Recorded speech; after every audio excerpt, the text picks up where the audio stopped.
যারা বেকার, যারা কাজ না পাওয়ার কারণে 2.5 লাখ টাকা 5 লাখ টাকা দিয়ে বিদেশ যেতে চায়, এই মিডল ইস্টে গিয়া সৌদি কুয়েত গিয়া কোনো লাভ হয় না। আমরা তো যে পরিমাণ ঘাম ফেলি, এরা তো ঘামই হয় না। এরা হইলে জাস্ট সিস্টেমের কারণে কিছু সৎ মানুষ আছে, যার কারণে দেশটা এরা অনেক উপরে নিয়ে গেছে। আমরা কোনো কিছু কম নাই। লন্ডনে আপনি 7 মাস ঘরের বাইরে যেতে পারবেন না ঠান্ডার কারণে।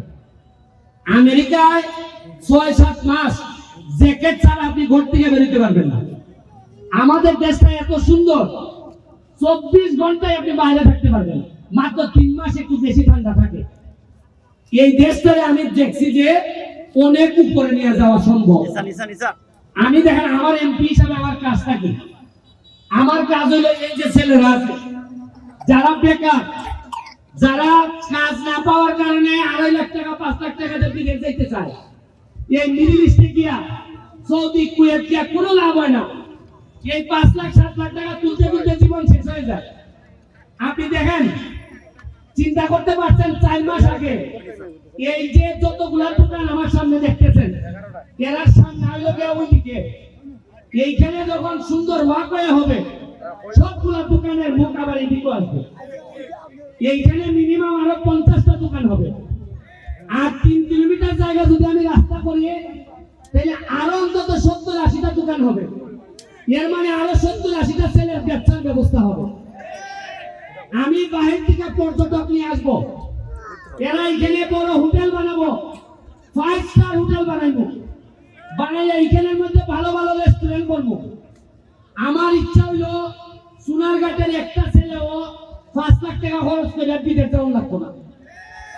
আমরা চা বাগান আছে, আমরা ফরেস্ট এরিয়া আছে, 2টা ফরেস্ট আছে। আমরা সারা বাংলাদেশে এত সম্পদ কোন উপজেলার নাই।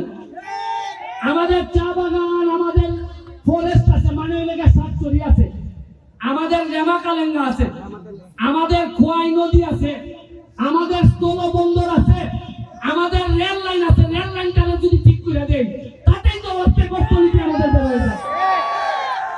কেন কি দরকার যে আমরা এই উন্নয়নগুলো করলে অসুবিধাটা কি হয়? আমরা কেন নিজেকে আরেক দেশে গিয়ে গোলামি করবো? আরেক কাজ করলে গাম ফেললে নিজের মাটিতে ফেলে মরবো, যে তুই এই মাটিটাই সফল বানায় দিতে চাই।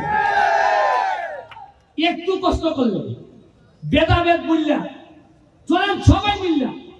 কত দলই তো আপনারা করেন, দলের দরকার নেই, দল আপনারা দলেরটা করেন, কিন্তু সোনারঘাটের সাথে তো এক হবেন, হইলে তো সোনারঘাটটা লাগাই দিবেন। আমি তোমাদের ছোট যারা আছো, আমি বলি না যে ভাই তোমরা এই দল করে এই দল করো, আমি এক দল করি তুমি আরেক দল করো, কোনো অসুবিধা নেই। কিন্তু সোনারঘাটের সাথে আজকে যে নদী দিয়া এইখানে তো সব দলের লোক পানিতে যাবে, এই যে স্পিড বোটে সবাই উঠবে,